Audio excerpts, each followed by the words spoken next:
Welcome to our final recording on Assessment 101 at Johnson County Community College. Again, my name is Dr. Sherry Barrett. I'm the director of the office. We use the cycle of assessment to discuss the different components that go into assessing student learning. We've already talked about the research question that you need to write, developing a plan to address the research question. In this last segment, we're going to talk about the final three parts of the cycle: collecting and scoring the student work, analyzing and discussing the data, and acting and reporting on it. Let's first talk about collecting and scoring. So some of the first questions you need to talk about is how you're going to organize your data. It's really important, especially if you're doing multiple sections, working with multiple faculty, maybe it's a departmental kind of program. It's important that you agree in advance what you're going to use to capture the data. Excel is a good program for this purpose, partly because it's available throughout the campus and most people know at least the basics of how to use it. You need to be very consistent with your formatting. When working with multiple people in a department, say across several sections of a course, I like to actually prepare a template in advance that everybody can use to put their data into. When working with the data, once it's all been collected in one place, it's important to keep a clean sheet of your original data and then just work in a copy. I can tell way too many stories of data that was corrupted, and then because they were working in the original, they had nothing to go back to. So just trust me and keep a copy. Work in your copy. Start a new sheet when you start making charts or graphs. It makes it much easier to then take those charts or graphs and implant them into reports and share them with your colleagues, etc. There's some basic tips and tricks for using Excel that you want to keep in mind when preparing your template or other things you're going to use. First of all, in organizing your data, it's really important that you go in the right direction. That sounds funny, but in working with Excel, the rows would be individual students, and the columns going across would be the data related to those individual students. So, as an example, in the first row might be student number 1, next row down student number 2, 3, etc. And then going across would be scores. So the first column might be scores on a midterm exam, the next column might be scores on a homework assignment, all based on a particular concept that you're assessing with these students. Some of the different functions that you will use with Excel and examining the data are averages, medians, modes, frequency, and sorting. If in fact you're going to be using frequency, which is a really good function to use, it is a little tricky. I don't know who wrote the code for that particular function in Excel, but I think they were having a bad day. So feel free to call the office and we'll walk you through that process if you haven't used frequency before.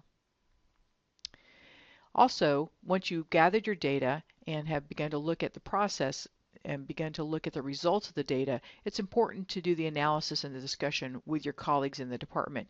Even if the entire project was your own and you didn't include, maybe it's a pilot, you didn't include anybody else, it's still important to talk to your colleagues and really anybody here in the office as well about what the data is telling you. So what should you be looking for as you look at your assessment data? Look for patterns, groups and clusters. Was the data split? Did you have a lot of low scores and a lot of high scores? Was there a pattern through the semester? If you assessed at multiple points throughout the semester, did you see an increase in knowledge? Did you see a decrease in knowledge? That would not be good. What are some cut points? What did the top 75th percentile do? What did the lower 25th percentile do? What changes did you see in the data over time, and what was the spread, the frequencies of the data? It's really important, as I mentioned, to discuss the data with your colleagues. You want to summarize it and summarize the process you used to collect it, and then maybe have a departmental meeting or a division meeting where you talk about it. It's important to record observations about the data, anything that was unusual, any relationship you saw, anything that was an anomaly with the data. An example might be last winter we had several snow days, which are very unusual for us. If in fact you missed teaching some very key fundamental things because of those snow days, or if you had to truncate what you were teaching on those because of those snow days, that can have an impact on student learning and can have an impact on your data. You would want to make sure you record that. So 3 or 4 years from now, when you're looking at longitudinal data and you see this strange anomaly in the data, you'll remember, oh, that was when we had all the snow days. These students didn't get as much background information.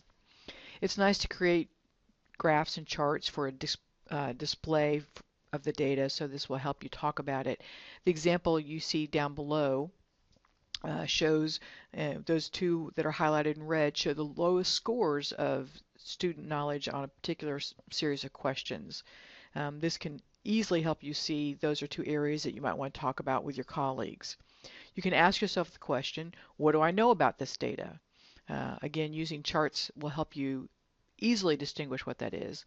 You also might want to ask yourself, what do I still want to know about the data? So in this case, I see those two red bars that indicate where student learning was lower than I had expected, and I can talk to my colleagues about what else do I need to collect? Do I need to repeat the exact same assessment in the following semester?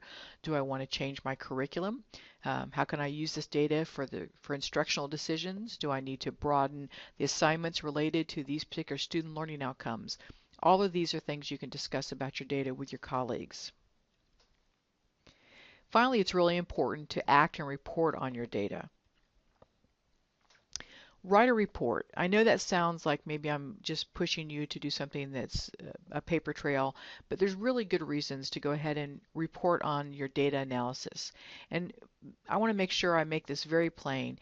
Really, this report needs to focus on student learning, not on answering any questions that I may have, but really on student learning. Otherwise, it's a waste of paper.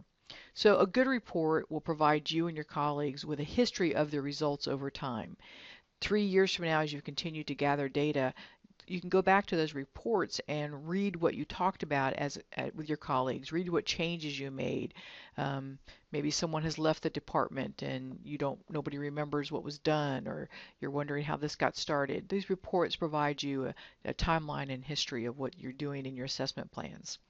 Also, writing a report really helps you think about and crystallize what you learned about your students from the assessment process. Remember, assessment is really an iterative process over time.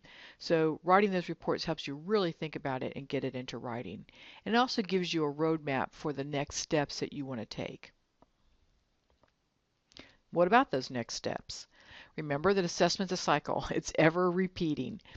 The next assessment cycle, you can ask yourself, what difference did the change make? If you made a change to your curriculum, if you enhanced a section of homework assignments to better help students grasp a concept, if you rearranged what chapters were being offered when, if you ordered a new textbook to use, etc., was there a difference in student performance? That's what you want to look at in the next cycle. Make sure that you've given an appropriate amount of time to lapse to make sure that the changes are actually in effect before you measure them again. Sometimes that could be the very next semester. Sometimes, as an example, if you're ordering a new textbook and implementing a new textbook, since you as an instructor are also dealing with new materials and trying to get the textbook and your assignments sorted out, the first semester may not be the best option for gathering more data. You may want to wait a little bit longer before you do that. Also, make sure the measurement is parallel to the previous assessment. It's important that you're comparing apples and apples instead of apples and kumquats. There are also additional resources available to you. Again, I've encouraged you throughout to call our office at extension 7607. I'm happy to come in and work individually with departments or faculty related to their assessments. And also during the year, we offer things like brown bag brownie breaks, which have different topics related to assessment. We have coffee breaks. Well, if you come to Java Jazz, I'll buy you a cup of coffee and we'll talk about assessment. We put out assessment newsletters, and during professional development days, we also offer multiple sessions on different components of assessment. All these resources are available to you anytime you like here at the college. So I hope these videos have been helpful to you as we've talked briefly about some of the components of assessment. Again, we also have additional resources in the office, books, materials you can check out, samples, etc. I look forward to seeing you soon.